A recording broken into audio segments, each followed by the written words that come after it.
do you all uh-oh. What do you all define mental health to be? And you can define this from a scientific perspective or from a personal perspective. What do you view mental health to be? I'll take I'll go with the first definition that I'll just You kind can of speak speak into from the the heart. I believe that mental health is evident when an individual is functioning at their highest level mentally, Mhm. um, psychologically, emotionally, and when they are able to seek help when they need it.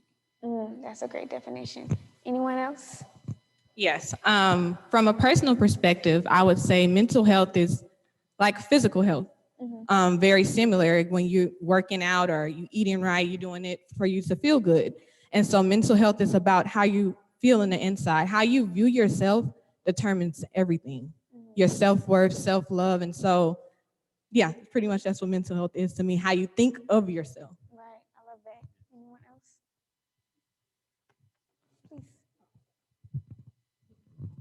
When I think about mental health, I think about being able to confront certain realities in a healthy way. Um, because going along with what brother said about, having, psychologically being well, being able to perform at your optimum, Mhm.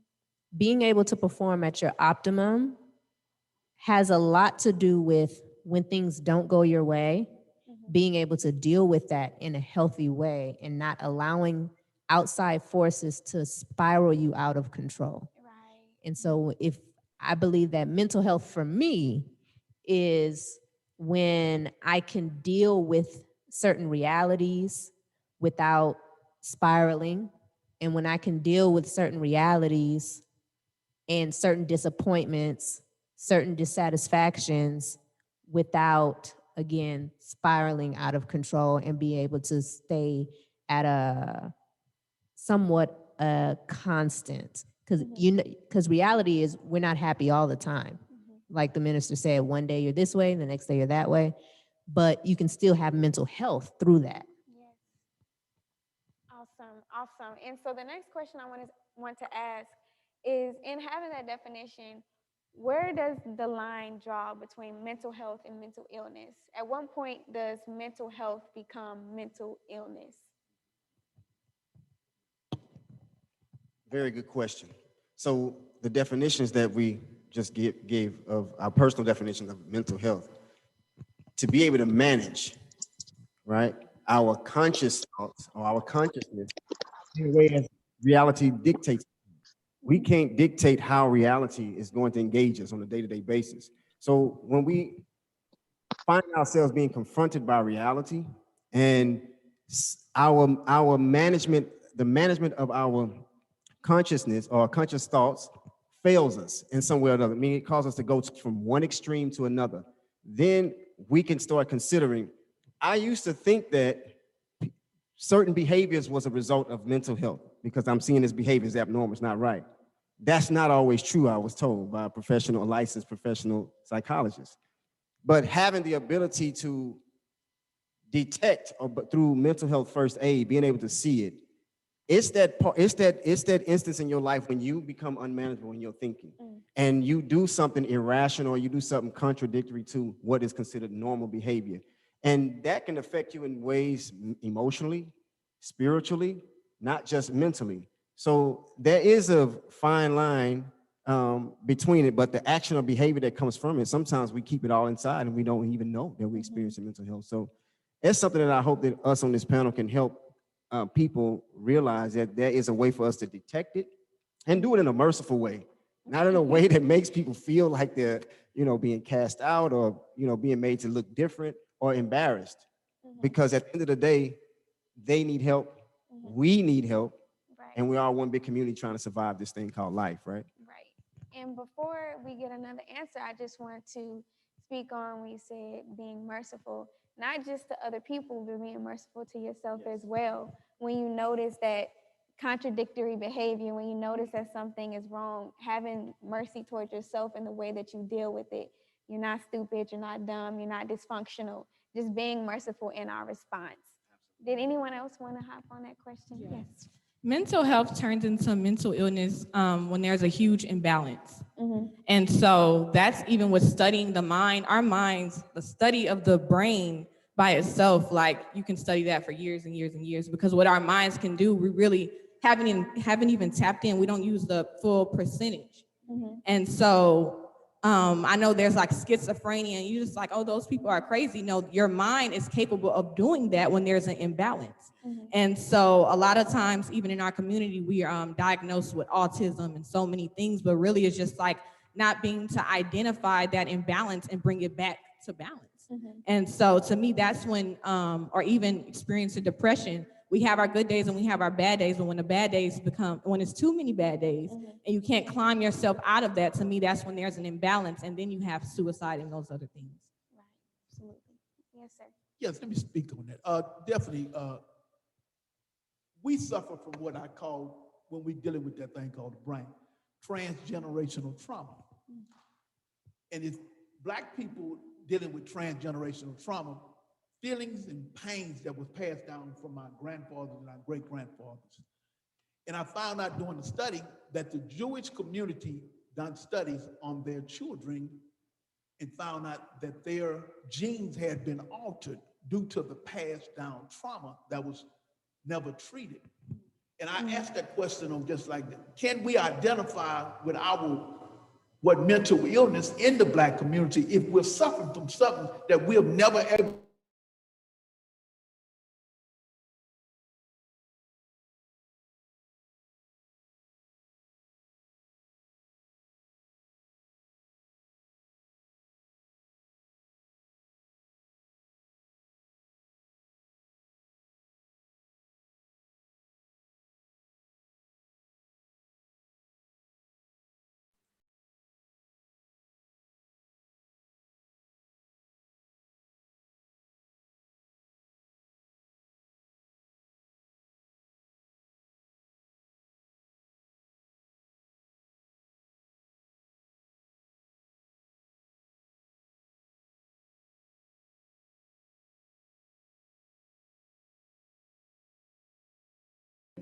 My mother's brother was diagnosed with schizophrenia. When I was just a little boy, living in the same home, seeing those symptoms play out, especially when he wasn't taking medication for that diagnosis of schizophrenia. I saw, him slamming doors, walking around with a knife in his hand, cursing us out, calling us names, my siblings. And so in hindsight, I thank God for allowing me to develop a sense of empathy at a very young age of what mental illness looks like. And there were times that when my grandmother would have to have him hospitalized, when he would refuse to take those medications, the Thorazine and the different medications that they were prescribing back then for schizophrenia. So I wanted to share that from a personal perspective, and I got to see what mental illness looks like. And then from a professional perspective, teaching social work classes and students at Texas Southern, I have to talk to them about the DSM-5, the Diagnostic and Statistical Manual of Mental Disorders, which really breaks down mental illness, all the different diagnoses that people are diagnosed with, and the symptomatology that goes with that. And so that, for me, sort of is the line of distinction between mental health and mental illness. When a person is diagnosed with anything from depression to schizophrenia to polysubstance abuse, whatever the diagnosis is, from a professional perspective, that person has a mental illness that is thankfully treatable in most cases. Mm-hmm. Yes, sir. And just keeping in the spirit of detection, you spoke about detecting mental illness. What are some of the signs that we can pay attention to in ourselves and in our family members and the people that we know that they are struggling with mental health issues? What are some of the things that we can look out for? And you can answer this question, once again, from a professional or scientific perspective or from your own experience. some of the signs I'm gonna say that I can recommend being that, especially dealing with depression. Most people that deal with depression, they keeps their room dark. They're very standoffish. They don't want to talk. They don't want to get themselves involved. So those are some of the signs, early signs that you can see when people suffering from probably mild forms of depression. Uh, Other things that I find out in finding young people with mental illness, especially if they're going through suicidal thoughts. And young people that I find going through suicide, they will give you signs and signals that you may not look and call them out on. But those are some of the signs that they will let you know in ahead that you we need to recognize them and take them for serious when they make these statements and signs. So there's a lot of different things that you can see, especially going from that depressed stage. Trauma, and I say it all the time, dealing with trauma. Trauma is something that everybody don't have the skills to deal with and go into. If you go into a person and you go into the root cause and bringing out that trauma, you're gonna have to get that person, if you don't not skillfully trained to deal with trauma, to get somebody in a professional area to deal with that trauma, because you can send a person into a spiral if you don't know how to, if you go in there and get out that trauma out of and don't know how to shut it down or shut that particular person down. So these are some of the areas that we talk about that I say that it's very serious. That's why it's so critical at this time going through after the pandemic that everybody definitely go take up a training, trauma-informed care training, so you can know how to identify trauma, how to approach trauma, and how to speak to people with trauma instead of words like, you know what I'm saying, what's wrong with you, you know what I'm saying, use words like what happened to you. So these are some times that we need to know how to deal with, because 90% of the people that I know we deal with in our community is suffering from some form of trauma. And we have, as trainers, as mentors, must be skillfully learned on how to deal with that population that we claim we love. Yes, sir. I would say some of the signs as well is even in the documentary, it talks about self-medicating. So, you know, a lot of people, and I'm going to speak from more so a cultural perspective, being an artist. So you have the artist, what's her name? Coily, what's her name? The one twinning him. Oh, Carly Ray? Yeah, Coily Ray. So I was watching her interview on The Breakfast Club, and she was talking about how she, dealing with anxiety and depression, she just realized that she was just drinking a whole lot. And she, you know, and they were like, well, how you know you was becoming an alcoholic? And she was like, because I had a whole lot of alcohol in my house and then it was like gone. And I was trying to figure out where it all went. And she was like, oh, I've been drinking it. And so, you know, self-medicating, of course, a lot of musicians smoke weed, and, you know, it's when it's constant, that's a sign, you know, of you're trying to self-medicate, dealing with something. Also, I was speaking to a friend yesterday, and it was very interesting just to hear some of the things that she's going through. But when you hear a friend, and you know, we were talking about on the documentary about, or no, that was Sister Nadja was talking about, you need a friend, you know, an accountability partner or something like that. Because when I was listening to her talk, and we were talking about a situation where it was a brother who saying that he wants to marry her, but they've only known each other for 4 months. He's already pushing his family on her. It's a very, very toxic situation, I'll say. And she was saying, you know, I said, there's a lot of red flags. She said, I know, I see the red flags. She was like, it's not him, it's me. She was like, because I see the things happening, but she said, it's like my days are just bleeding into each other. I'm like, I don't remember who I really am anymore. And so all these things that she's, because a lot of us, we can verbally say what's going on, but that doesn't mean that we have the strength to pull ourselves out of it. And so she's verbally saying, I'm falling, and I don't know how to get up. I don't know how to like push this away from my reality at the time. And she said, this is reoccurring. So we're talking, and these are signs, you know what I mean, that she's sinking, right? And so as she's giving me these signs and she's saying, I don't know how to lift myself up from these situations, and this is constantly happening. She was saying, you know, I could try to run from it, but it's going to keep happening because I have to deal with my mind. And so I invited her. I said, well, she's out of town right now. I was like, well, if you can, you could spend the night with me. We can do some prayers. We can, study whatever it is that you need, because sometimes when someone gives you a sign, sometimes we just either try to ignore it because we like, well, I don't know what to do for you. But as a friend, we have to learn how to see those signs, hear the signs, and then make some type of actual effort, instead of like the documentary saying, instead of telling them just pray about it. You know what I mean? Like, no, come to my house, I'll feed you. Like, just try to not allow communication with him for a while, just let's say 2 days, you know what I mean? To get them in a mental space where they remember who they are,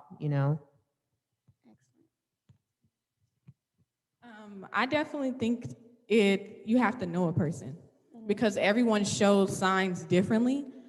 People who might talk a lot might be more quiet. Some people, when they're going through something, they work a lot, like it's excessive. Sleeping a lot, also the way your room look, the way your car look, it's a indication of what's going on in your mind. And I know personally, even going to school, when I was going to Prairie View, I was going through a lot mentally, and my room was horrible. And I'm not a dirty person. And so that shows what was going on with me mentally. And also, I would say, like I said, really knowing a person. And a lot of people present a false sense of confidence. Like they'll be like, especially with social media, you present this how you want people to believe, but in reality, what you're going through is not, what you're presenting. And so you have people who like, oh, I'm so cute. I'm cuter than this girl. And it's just like, you don't really believe you're cute. You actually just saying that out loud to present it that way, but in reality, you're struggling with how you look, or I know people on social media say a lot of stuff and talk about this person and say, well, I don't care. I don't care about people judging me.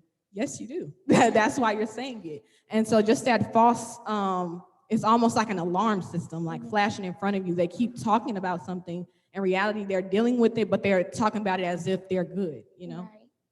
Empty wagons make a lot of noise. Anyone else? Yes, I would say some of the symptoms that first and foremost, let me say that I've came to the realization that I suffer from depression. And let me tell you, there's no way you can unlive an experience. Okay, once you have an experience, it's with you. You have that. And just as Brother O.G. Reginald was saying about trauma-informed care, this is what made me really become a student, because I realized that I was dealing with a lot of unresolved trauma. Unresolved meaning trauma that had not been addressed properly, right? So the best rescue is self-rescue. It's the best care you can administer is self-care. And when I began to understand, or before I began, I seen it in my family, I seen it in peers I grew up with, and these symptoms came in ranges of impulsivity, just impulsive behavior. You respond and react to situations, or you go extremely beyond what's necessary. Anxiety is another thing, very common thing people suffer from. To suffer with an oversense of nervousness for really no reason at all, or for them it's perceived, an extreme event. And then we have depression, which comes in so many different ranges. And the ranges of depression can take a person who smiles every day, who may present themselves in a way where we think everything is normal with them. So one of the things that I started to do during the course of taking clinical pastoral education was to recognize when somebody speaks to me. When somebody speaks to us, we normally say, hello, how you doing? We say, I'm fine.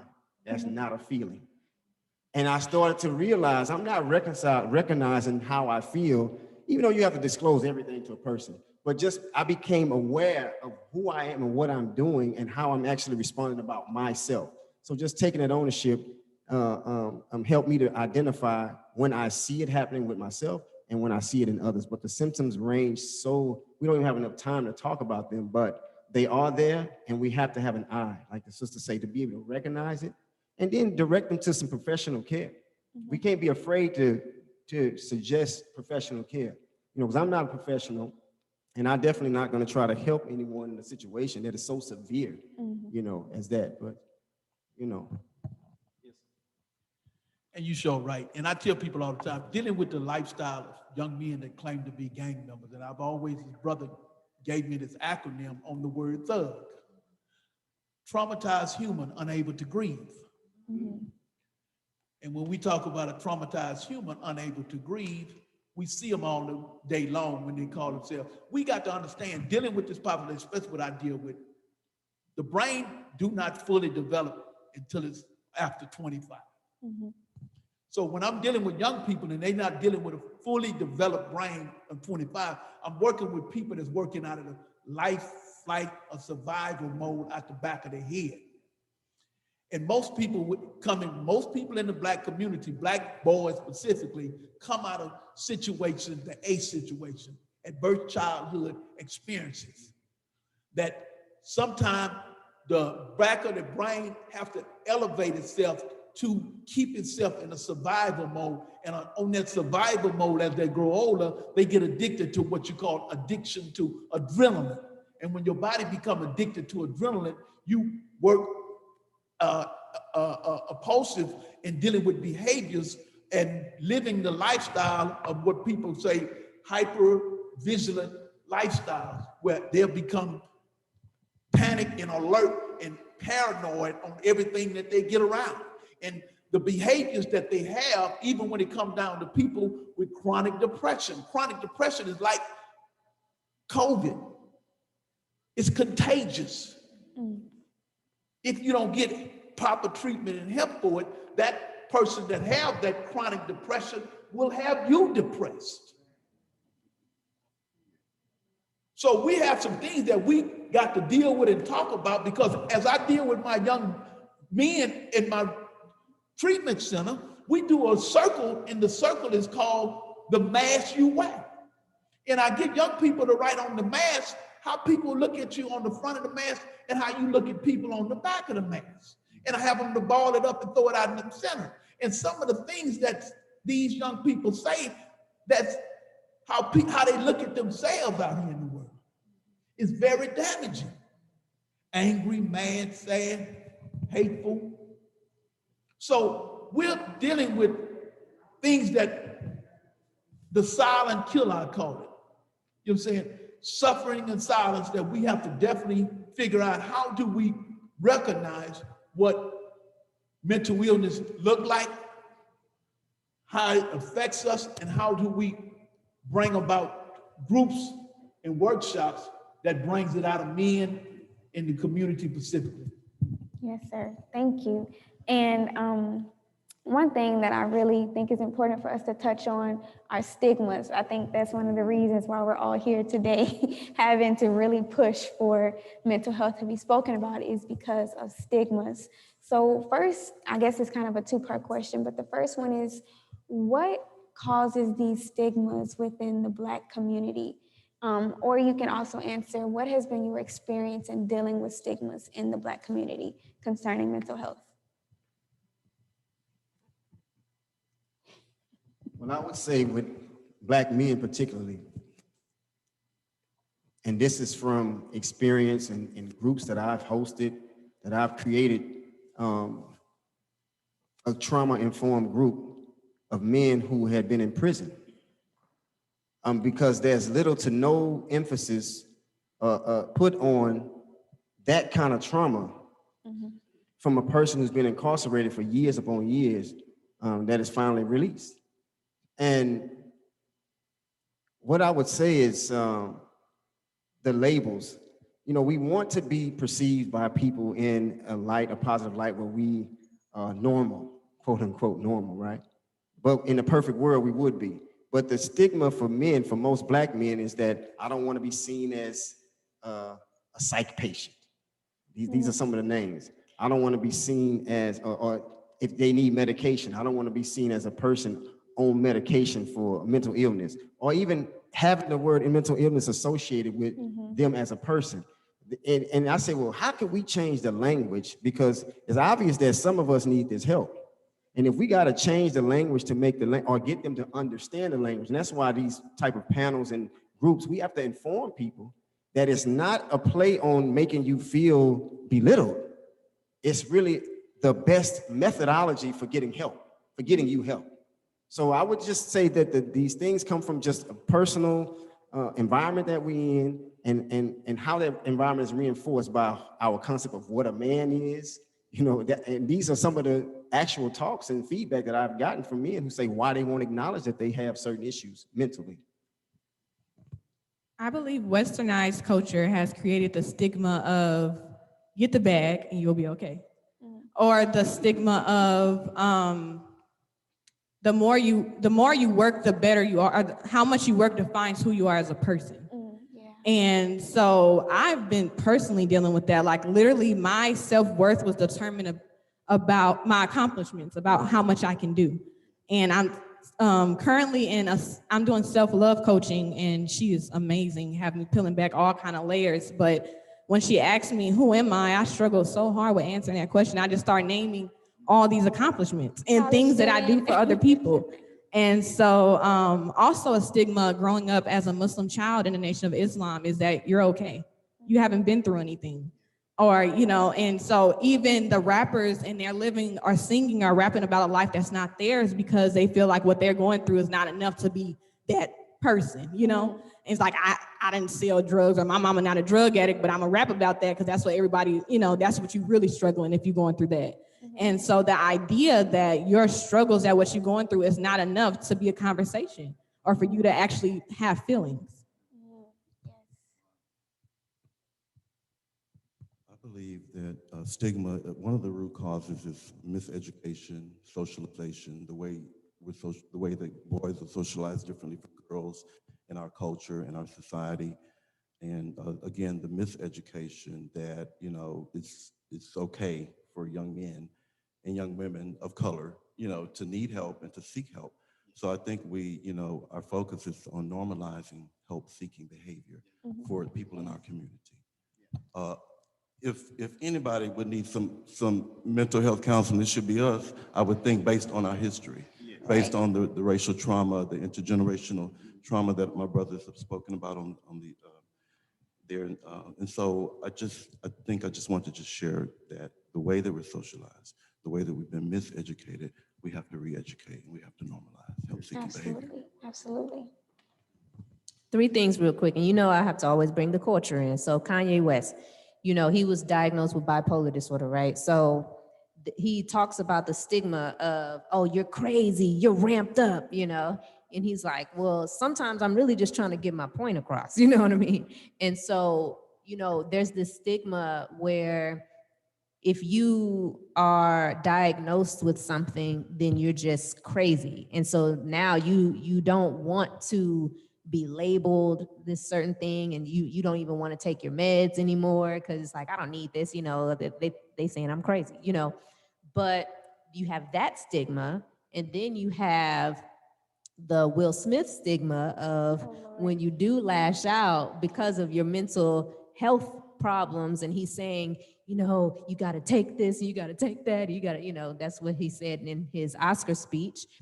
And when you do lash out, you could have the cleanest record, the cleanest. He's been clean for over 30 years in our face. And now he's like the most violent man in America, right? And so now he has this stigma of, oh, he's wild, he's violent, he's too emotional. So when you do express what it is that you're feeling, now you have this new stigma, no matter what you've showed the world, right? And so you have that. And going back to what Sister was saying about being in the Nation of Islam, you basically told you're okay. I actually, with my 2-year-old, I'm trying to find another word to use because I say that with her. So when she, but in my mind, it's to console, when she falls and hurts herself, right? And she starts crying, you're okay, right? But as I was saying it, and I thank Allah for these teachings because you're always in self-reflection, right? And constant self-improvement. So after a while, I started telling myself, I said, I need to stop saying that because she's going to start subconsciously suppressing how she truly feels and just hearing this, you're okay, you're okay. And then when something big starts happening, bigger things start happening, she's not going to cope properly because she's going to hear, you're okay, you're okay.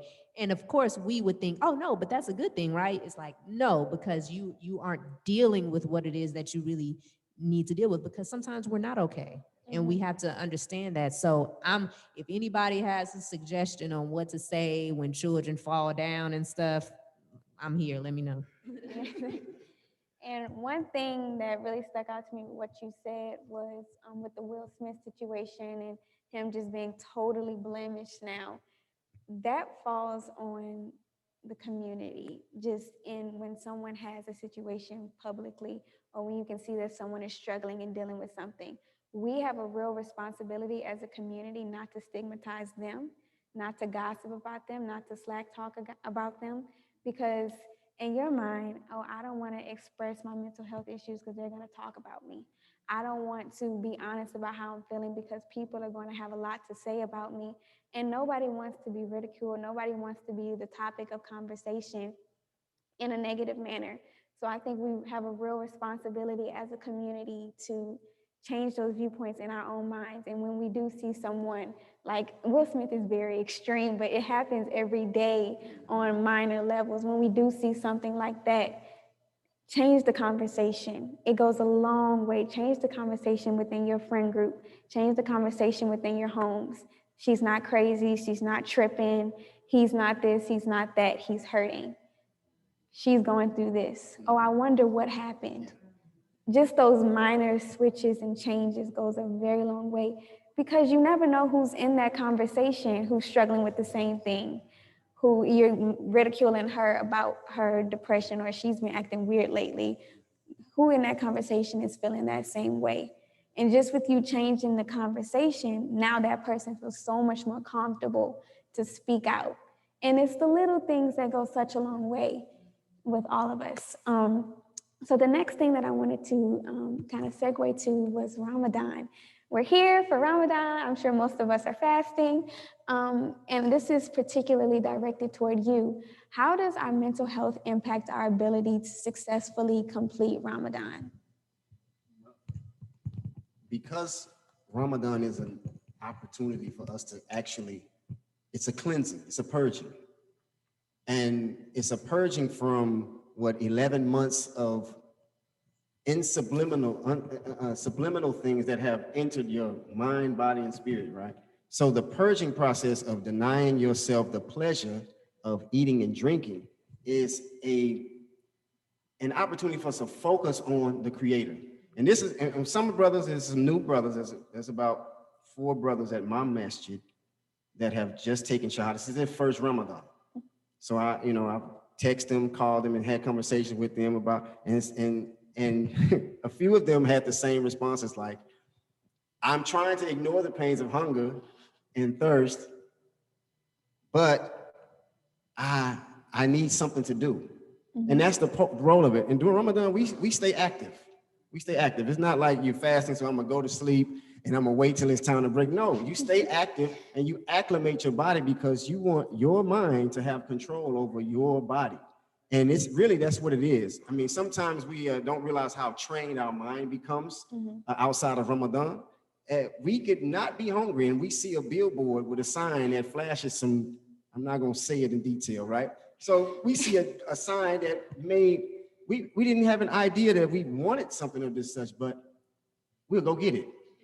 Well, during Ramadan, we have to be aware of the ability we have to deny ourselves those things. So our mental health really becomes improved during this month because we realize how much command we really have over our physical body and how much command we try to have over the things that we say and things that we do. So it's a training in progress. And I recommend people who are not Muslims, just fast one day with us. If you can do 2, do 2. If you can do the whole 30, do the whole 30. But it's a training that can only benefit you. It can take nothing away from you. Right. Anyone else? Oh, the question was, how does mental health impact your ability to complete Ramadan? To complete, well, I was just going to say, I have a friend who, she's doing Ramadan right now, but her her family member and really like a mom to her is just passed away actually. But we were actually talking about how Ramadan is probably helping her through this because we don't know. We were just saying, he's like, well, we don't know how, because it's very difficult for her. And so we were saying, we don't know how much more difficult this would be without Ramadan, and, we're taught that when someone loses their life or passes away during Ramadan, it's like a blessed thing. And so she was saying the same thing. She was just like, yeah, because of Ramadan, I have to, discipline my mind in certain ways. So I probably would be maybe more emotional if it wasn't Ramadan. So we don't know what Ramadan is protecting us from. We don't know what Ramadan is really like helping us through.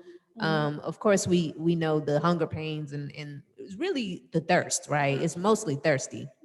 But besides that, there's a lot of things. And I know for me, with Ramadan and me striving to be consistent with my social media platform, consistent with being a new upcoming influencer online. I have now over 100,000 TikTok followers, over 2 million views on my Will Smith video. And so I'm like, okay, I have to now keep this momentum up because people are now looking like, man, this is a new look. This is a Muslim woman who is putting out fire. And so I was like, I gotta keep this up. And Ramadan is actually helping me because I'm not as distracted with food and stuff. So I have time to dedicate to, okay, well, what am I gonna film today? I'm gonna do a reel every single day on Instagram. And because of Ramadan, it has helped me to focus a little bit more. And then, of course, the mosque, having our prayers, Jummah, and then breaking fast together on Wednesday nights, Friday nights, that helps as well because it also contributes to my reels because I'll be videotaping it. But besides that, it gives us a community to really help us and to remind us to keep going and get that momentum up. So Ramadan is very, very beneficial for our mental health right now. Absolutely. And just dealing with the stigmas, particularly within the Muslim community, I wanted to kind of speak about the history of mental health and mental illness as it relates to Muslim figures in the past, perhaps Prophet Muhammad or any of the prophets or religious figures. What has been their history or experience with mental illness or mental health? I think if you look at the history, the life of Muhammad the Prophet, peace be upon him, he is a child that is born to a mother who he loses his father at birth. At the age of 6 years old, he loses his mother, and he's orphaned for the second time to his uncle, to his grandfather. Then his grandfather dies, and he's orphaned to his uncle. So now this is already 3 layers that he's been orphaned, right? Then to consider the conditions of the environment of Arabia that he was raised in, you would say that a person like that, a clinical psychologist, a licensed psychologist, would look at Muhammad's life and say, what this child has been through, he's destined to be this, and that. He's a prime candidate for a mental patient. And one of the revelations that is revealed in the Quran, I heard this morning, and it's one of the revelations that always struck with me when I started looking into psychology and how the Quran even addresses it. One of the statements that Allah makes to the Prophet in the Quran was, didn't we find you an orphan and we gave you shelter and care? And it's like he was being reminded of the experience that he had, that he could have easily been a destitute person. Because Muhammad didn't adhere to any of the customs of the tribal men that his tribe was in, he stayed focused. And this is the real protection that all of us only have, is to really believe in who God created us to be. Look in this, we are trained in this society to look outside of ourselves for everything. Mm-hmm. They want you to go look at and that's why there's so many distractions there, and we find very little time to say, what's in here? What do I really have in here? Who is really this person, right? And this is where the focus of my ministry is really starting to turn towards that self-value, because that's everything is claiming to help the human being. But we know in essence, once you get wrapped up in it, it's just another distraction. It just takes you away from the most valuable piece of who you are. So I would have to say that Muhammad, as an example, just looking at his life and looking at how his life was lived and what he went through, we can all look and say, I've been through some bad things. I can say some things that I've been through in my life with some terrible things. But one of the things that wakes me up in the morning, I look at myself in the mirror, and just like the Honorable Minister Farrakhan was saying, God not finished with you. You still here. And as long as you still here, you have the capacity to keep pushing forward. And that's what I think the motivation for the true human being needs to be. The thing needs to keep moving forward, but move with a purpose. Move within the parameters of the things you can handle. And don't be afraid to defer. That invitation to defer. Give it advice, take advice, take criticism. Know that it's a part of life. Know that it's a way that we have to develop. But in actuality, I'm praying that in the Muslim community, that Muslim help becomes a thing that we embrace more. We have to embrace it more because it's more prevalent, and we can't overlook the fact that some of our children, our family members, even ourselves are victims of traumas that we probably had nothing to do with, but we can't unlive an experience. So the best thing for us to do is learn how to manage it. How can I manage this experience that's happened in my life? How can I become more proactive for others who may have had similar situations in their life? Yes, And sir. may God guide us and bless us all. Thank you. Thank you. As we come to a close, I feel like I have literally the greatest panel ever for this, literally. We want to segue to speaking particularly about the youth. And oh my gosh, I'm looking at who I have up here, and it's, oh my gosh, perfect. So the question that I want to ask is, what does mental health look like currently within the youth? And we can start from right to left because everybody, I'm sure, can answer this question. My issue goes back to what it says on the statement. Our youth are in a time of public crisis when it comes to dealing with their mental illness. 80% of the young people that I deal with is smoking some form of marijuana to deal with their mental issues, whether it's kush, whether it's anything to get to their thinking. So we're dealing with a real serious problem when it comes to dealing with our young people. Suicide amongst young men and young ladies. During this pandemic, some of my students have called me, and the next time I heard from them, suicide is on the rise in the Black community. So we have a really serious problem when it comes to dealing with young people, when they're dealing with this mental, because they have not been able to find people that they trust enough to open up to them about what they're dealing with. So mental illness is a part of finding somebody I feel safe with. As I do this work in the Black community, dealing with Black people tells me all the time when I said I'm dealing with gang members, I'm dealing with Black children that's incarcerated. 90% of the Black people tell me there's no hope in dealing with our children. That is a problem with me because I know that when we're dealing with our children, all our children asked us to deal with their own personal mental illness is that if you talk to me, just keep it real. And realness and honesty is a part of the healing process that our children need to get to the point that I am in today. Because I read a statement in solitary confinement, and I'm going back to what you just said. I read a statement in solitary confinement. I had been there 3 years, and my 3.5 years I've been there. And when I was given the book, Message to the Black Man, it was a statement that I read in there about the Honorable Elijah Muhammad. He said that if you understood 1/16 of what the white man done to us, we would go crazy overnight. So that statement focused me on working with more in our community, because if I challenged my anger at that time, my anger was challenged in other areas on white folks, and then my issue was to deal with my own people and figure out how do we get ourselves mentally prepared to deal with this war that we go on every day in this life that we live. Thank you. I would be brief. I'm gonna be brief as possible. The current state of mental illness among our young people is enhanced, and it continues to grow with the effects of not just marijuana, different types of marijuana, the pills. It's so many things that are constantly being injected that contributes to more and more enhanced mental health. So what's needed is areas of safety is just it's a tricky word. I wouldn't say, because there's really no safe place. I'm gonna be honest with you. We say, where's the safe place? The mosque cannot be a safe place. The church is not a safe place. The safest place that a person has is when you being 100% with them, and you can actually be a listener and actually be a director to a professional care for that person.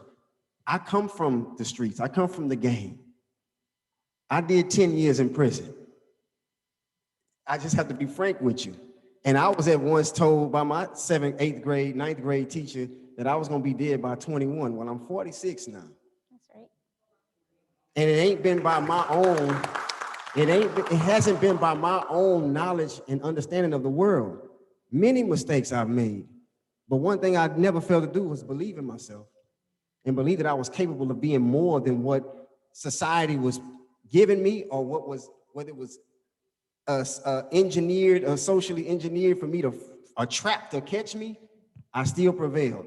So our young people, be patient with them. It's not all what it seems. And the headlines are bigger than the real person. Because when if you like me and this brother who actually boots on the ground, like go to the trap houses and say, hey, let me holler at you, and can get them to come out and sit and have a conversation with you, we special. And they know we special. So they know we're not coming with that intent. I just say be patient with our young people, because I'm working on them every day too. I used to be them. So I understand what's going on in their mind. I know what you can't touch right now, Tyree. You can't touch them all right now the way you want to, but be patient with them and know that their state of mental health is in jeopardy right now. And we have to do what we can do as a community to help them evolve from it. This is a great question. It's the reason I created the Healing Circle. And I remember during the pandemic, we were talking to my mom and my parents about what we were going through. And I love the fact that she said this. She said, I don't understand it. And she was like, I didn't grow up as a youth during this time. And knowing that meant so much to me, because, our parents is like, oh, they've been through everything and we haven't been through anything. But in reality, we are going through everything. There's an attack on us. And if you read the Bible and the Quran and read about Sodom and Gomorrah and everything that happened in the past, it's happening right now times 10. And so we're dealing with everything and trying to figure out our purpose, trying to figure out how to function. And so that's why I created the Healing Circle, because it's like, can we just talk about it? Can we talk about that I'm not okay right now? And like I said, the healing and just releasing that, or being able to say, growing up in a nation and being able to say, we were always taught, even if something bad happens, say praise be to Allah. And I was like, why do we say that? But having that comfortability and that creating that safety net to be able to say, I don't understand that, And a lot of times we're kind of trained to be okay, or trained to say certain things. And it's this, lastly, I'm closing. It's this video of Rihanna on Instagram, and that's circulating, and it says, pretty much when you're not okay or you're having a bad day, just pretend. And that video irritates me, because I'm like, that's all we do is pretend. That's all we know to do is pretend. Even when we're not okay, we pretend to be okay. And so I created the Healing Circle for youth to say, we're not going to pretend no more. We're going to talk about it and we're going to deal with it.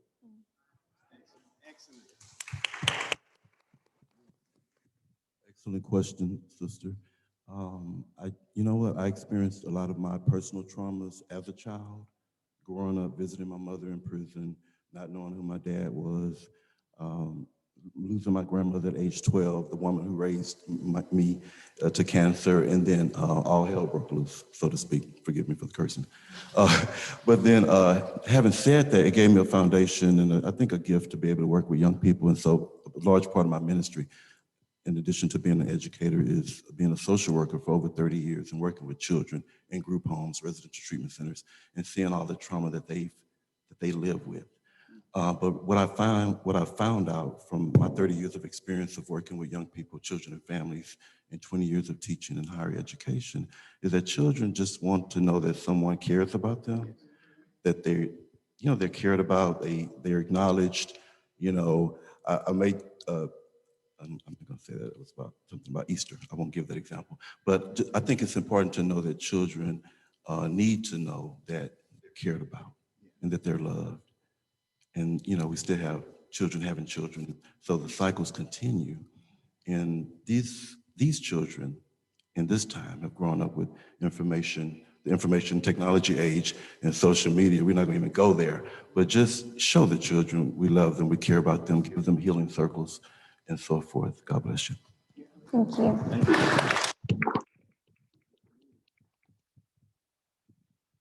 I wanted to lift up Sister Kahara, Brother Nuri's daughter who took her own life. And she was, what, 22? I believe she was 22. And, a lot of times we don't want to talk about suicide in the nation and churches, mosque, wherever. But it's a reality in that around that age group and younger, just like what the documentary said, when you experience things, it just seems so much more than what it possibly is. You know what I mean? But it's huge for some reason around that age, and I can attest to that because when I was the only time I wrote to my mom, I'm sure it was like high school. I know I was a teenager, teenagers up to like the 20s and whatnot. And so when I was a teenager, I wrote to my mom. I was just like, you're so hard on me. I just want to kill myself. And, mind you, I wasn't going to actually kill myself, but the pressure and constantly feeling like, okay, I have to always be on my P's and Q's. I have to always do this and always do that. And I knew my mom loved me, but sometimes that I guess all I can think of is the word pressure. The pressure of constantly, okay, do it this way, wear this undergarment, wear this, do this. When you have so much of it, sometimes it just gets to a point where it's like, I just want to breathe for a second, And so in Islam, we have that. A lot of our parents are very, here, this is what this is. The messenger said this, the minister said that. And we're doing it out of love because we want to guide our children the proper way. But we also have to trust that our children are going that proper way without necessarily,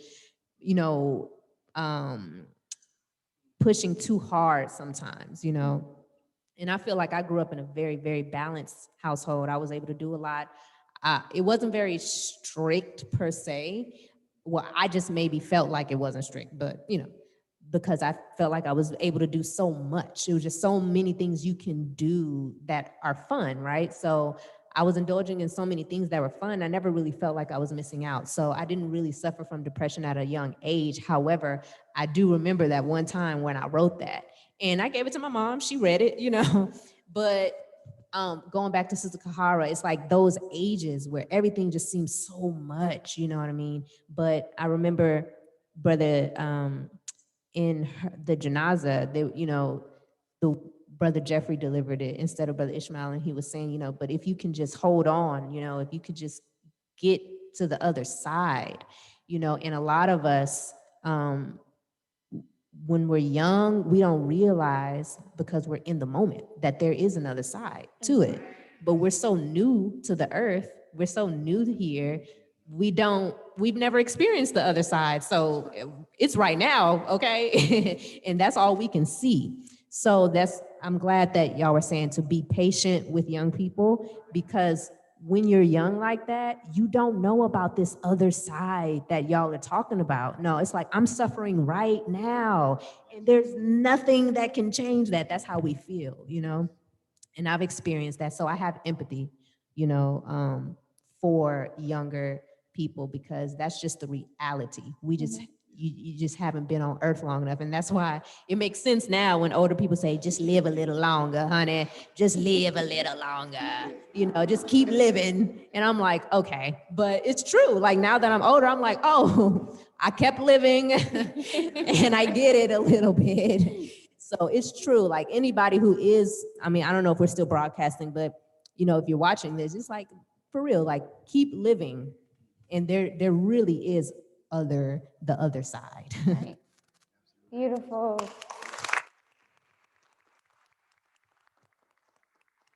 that concludes our Minds for Guiding in Ramadan showing. This concludes the panel. I think some of the biggest things that we can really take away is understanding, empathy, and patience. Really just keeping those themes in our mind as we continue to keep living. So I want to thank you all for coming. I really appreciate you all for being here. This is not the end. It's just the beginning. It's the first step, as I said. So thank you all again. Thank you to all of our panelists. Let's give them another round of applause.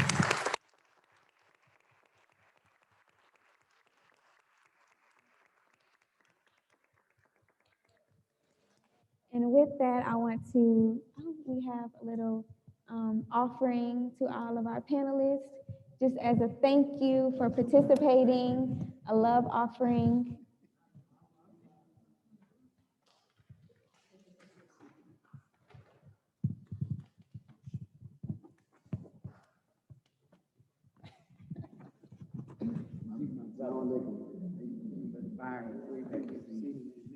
We have the others coming.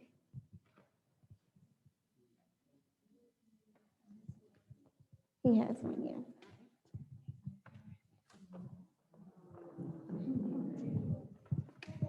And with that, I leave you all with the nation's breeding words of peace. Assalamu alaikum. Thank you.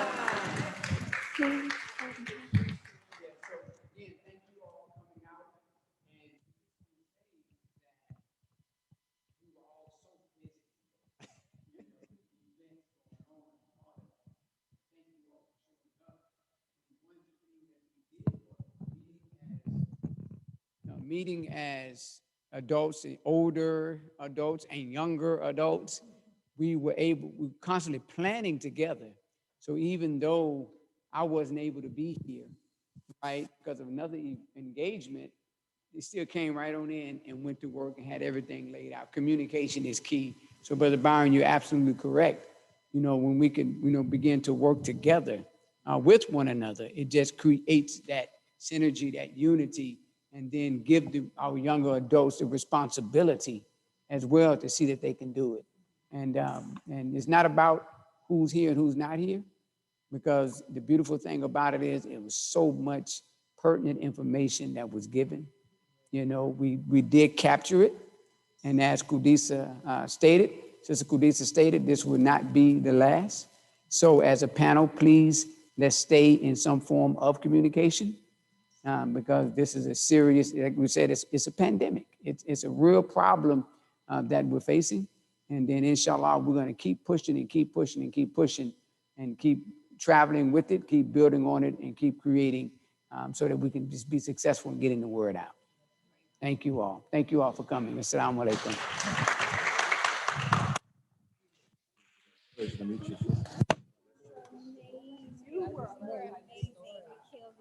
Thank you so much. Thank you. Thank you so much for coming. Like, your expertise, we needed it. Thank you so much. Picture with you and your dad too. Yes. Okay. Oh, yes. All of good, the panelists, we want to take a picture. Group picture. Y'all been passing by.